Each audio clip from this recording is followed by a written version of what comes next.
This D-Lo 404 Boxing and More. Been absent for about a minute on making these videos and try to get back into the groove of it. I want to say thank you to my subscribers. Thank you to anyone tuning into the channel for the first time. Thank you for my repeat viewers. If you're feeling the content, please like, share, comment, and subscribe as well to my channel. I want to get into my prediction. Since we're well into fight week, weigh-ins tomorrow. I've stated on other videos in the comment section, might have even talked about it in one of my previous videos, I'm not sure, but I want to go ahead and get into my prediction and semi breakdown of this Shawn Porter Danny Garcia fight, and you know, who I expect to win and how I expect to see the fight expect to see the fight play out. Excuse me. Excuse me. First of all, I just want to say this is a good fight I've been looking forward to for some time. Actually, one of the fights I wanted to see when Danny first stepped up to welterweight, I guess full-fledged welterweight, after he fought Lamont Peterson at a catch weight, I think of about 144, 143, something like that. After that, I really wanted to see him step up when he stepped into the welterweight division, and you know, was hoping straight away that he'd take on one of the top guys at welterweight. And Shawn Porter was actually the guy that I wanted to see him fight most, just because of the way Shawn fights, and I wanted to see how Shawn's style would clash with Danny's style. So I'm excited about the fight. That said, I will say that, like a lot of other people, I have been critical of both guys because of their reluctance to even mention Errol Spence's name.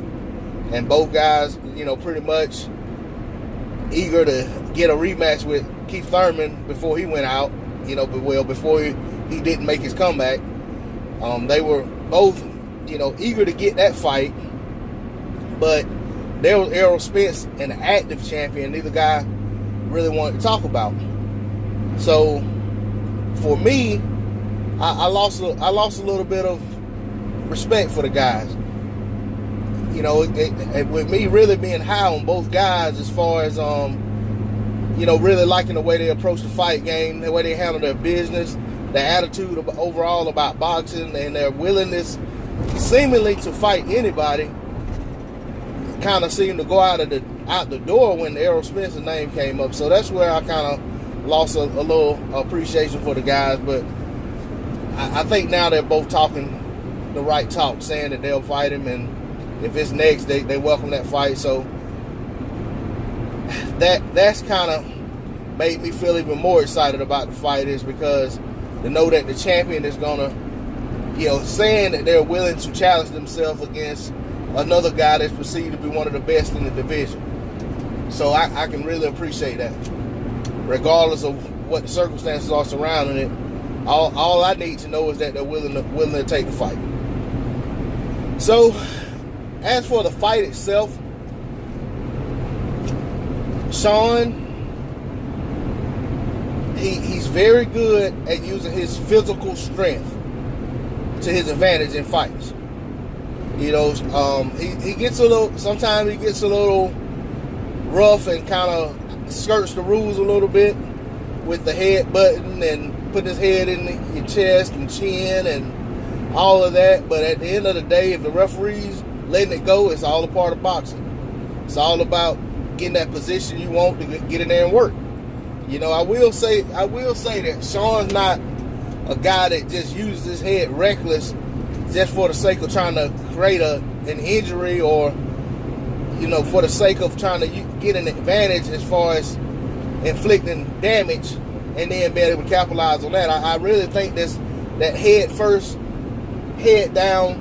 You know, for one, that having your head down is taught by all of the coaches. You know, keep that chin tucked. So he's supposed to have his head in a downward position, not necessarily supposed to charge in with the head first, with it leading, but he does that from time to time. But my whole point is, there's a method to the madness. If Sean gets his head in a guy's chest and gets in there and works the body, he reduces the likelihood that he's going to get caught with something on the inside. It's just the way he kind of smothers their work while still allowing himself to get his work off a little bit. Making the guy very uncomfortable, making them constantly have to rethink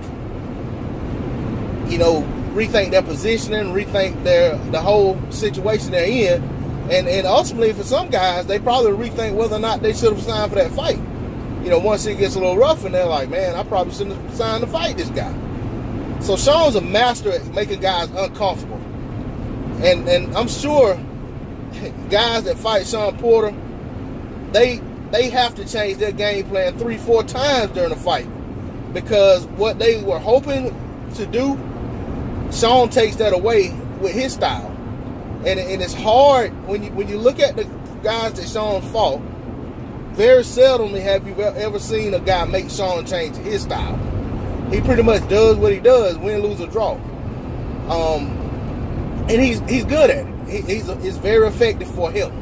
It may not be the most aesthetically pleasing style to watch for some, but it works for him. So it's one of them things where if it's working, you can't be too critical of the guy and say he needs to do something differently. So that's Sean Porter. Danny Garcia, I've seen Danny stand on the outside and box.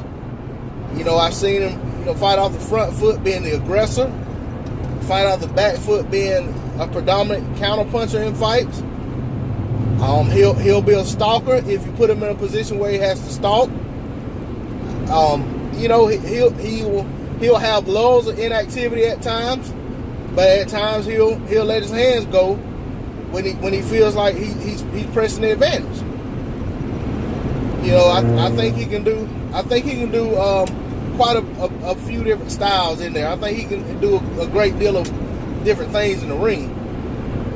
I mean, for the most part, he's become known over the last several years as a knockout puncher with his left hook, and which is strange, because I still remember the time when Danny didn't really have a left hook. I remember Dan Rayfield actually made an article, and he was talking about Danny Garcia. I can't remember what fight he was going into.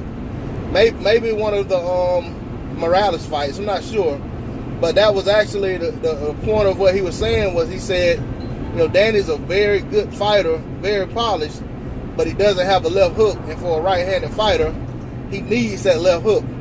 And I don't know if Danny read the article or what, but it's like that very next fight, he went out trying to prove that he had a left hook, and he knocked his opponent out with the left hook in that fight. And ever since then, he's been like kind of left hook happy.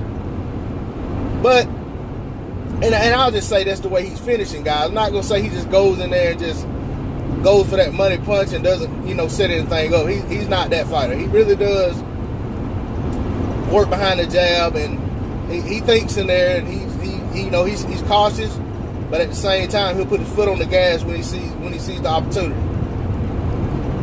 So, with those two styles coming together, I think it's going to come down to who's the most disciplined fighter in there, and by that I mean Sean can't go in there and just get too reckless, because there's a possibility he can get some points taken away or possibly get DQ. And I hate to say that, but I just don't think Danny's someone that they're going to allow him to just maul. I just put it like this: he's not going to be able to do Danny like he did Berto and not get points deducted. I'll just leave it at that. Now, as for Sean, and on the discipline tip, the other thing he has to be careful of is that coming in with his head down, head first, charging at Danny Garcia. Because if Danny times him coming in, it very well could be good night, Irene. Very well.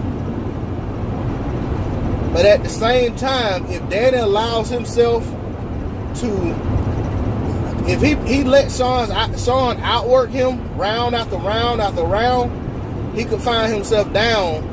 And I know Danny gets the nod on the scorecards a lot, but I just say that Danny could find himself down to a point of actually needing a knockout to win the fight. And a knockout that probably won't come if he's let Shawn Porter get comfortable and get ahead, and he's in his zone, he's in his bag. I don't see it coming. So with that said, I see the fight very close, and I think, this is my opinion, I think Danny's gonna come out and basically he's gonna come out with the mentality that he has to take the lead. And if Shawn has that same attitude and he's trying to take the lead, trying to take the play away from Danny, we could have some knockdowns in there. And I'd say I favor Danny to get those knockdowns and potentially could get a knockout. But if I had to bet my money on the fight, which I'm not betting on this fight, but if I had to bet my money, I'd say Danny Garcia by decision. So that's my pick. I got Danny winning this fight, something like 8 rounds to 4.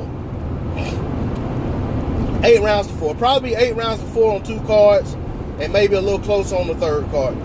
That's my prediction. I think Danny wins this fight. But that said, I'm glad the guys are coming together. I hope it makes for a great fight for the fight fans. And again, I want to see the winner move on to a bigger challenge. And on that, I'm out of here. Peace.